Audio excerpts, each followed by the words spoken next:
Dokumentinės apybraižos apie save kino režisierius Šarūnas Bartas sulaukė ne iš lietuvių metraštininkų. Filmo ėmėsi prancūzai, kurių šalyje ištarus lietuvių kūrėjo pavardę, bent jau kino mėgėjams, abejonių, kas jis toks, tikrai nekyla. Aišku, prie šio dokumentinio projekto prisidėjo ir lietuviai, bet apie viską nuo pradžių.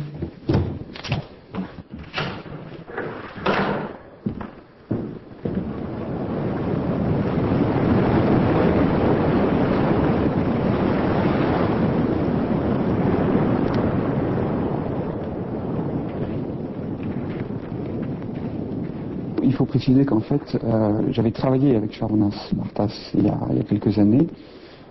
C'était la première fois que j'étais... Reikėtų pasakyti, kad prieš keletą metų dirbau su Šarūnu Bartu. Tad ir pirmą kartą į Lietuvą atvažiavau būtent dirbti su juo. Tada kilo idėja kurti filmą apie šį ypatingą ir nepaprastą kino kūrėją, kurio pasakojimo maniera labai skiriasi nuo kitų režisierių.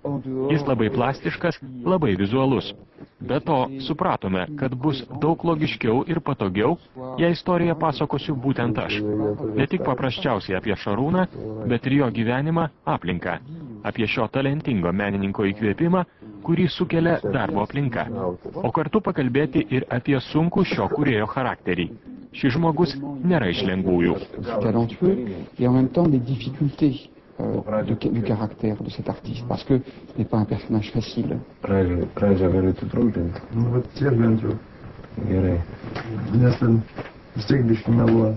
Meluoja, čia nematau. Plutôt que quelqu'un qui viendrait le rencontrer et qui ne poserait... Tai nebus žmogaus, kuris tik pateikia klausimus pasakojimas. Toks klasikinis variantas. Man įdomiau kurti labai subjektyvų filmą. Tai bus mano požiūris. Žmogaus, kuris atvyko iš Prancūzijos, norėjo jį susitikti, žavisi jo darbais, norėjo jį artimiau pažinti kaip asmenybę. Praleido su juo kartu beveik 3 metus, nuo pasiruošimo filmuoti Laisvę iki jos užbaigimo. Parodau savo požiūrį, kuris paremtas pokalbiais apie darbą. Tada jis kalba apie kūrybą, vaizdą, kaip jis mato kadrą, planą, koks kadras turi būti. Comment il construit son plan, quels sont les critères pour une image. Reikia kadrą statyti taip, kad žmogui nereiktų po jį dairytis. Kadras turi turėti savo ašį, žiūrėjimo ašį.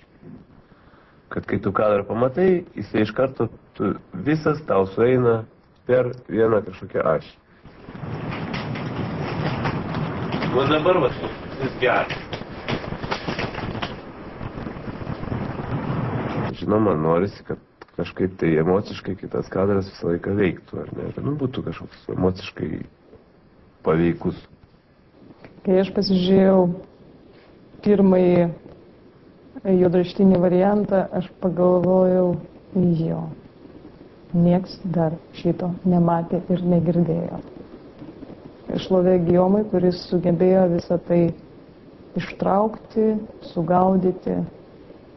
Mes iš tikrųjų pamatysim tikrai Bartą, ko dar reikčiau turbūt nebuvo ir nieks nematė.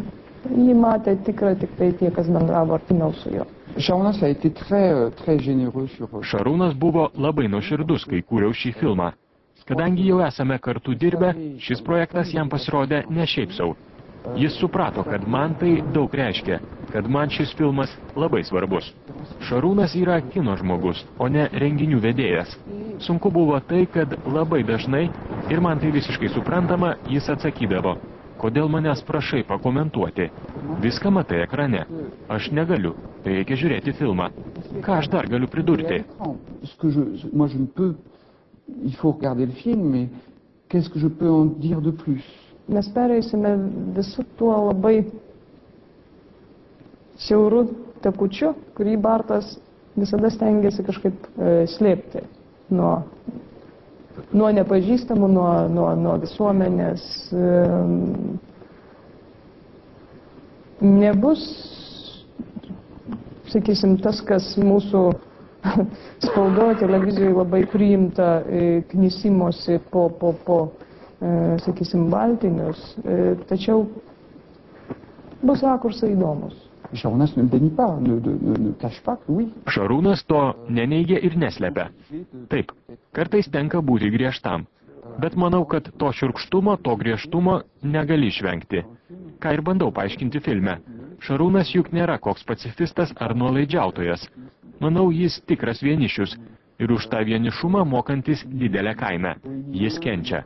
Dėl to, kad jo filmai nepasidaro iš niekur. Tai nėra poilsis.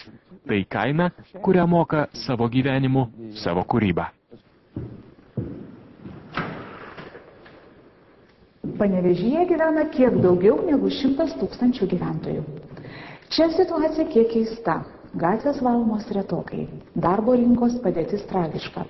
Tačiau nereikia visuomet dejuoti, guostis ar liūdėti. Kartais galima nors trumpam pamiršti bėdas ir užsukti pas kultūrą.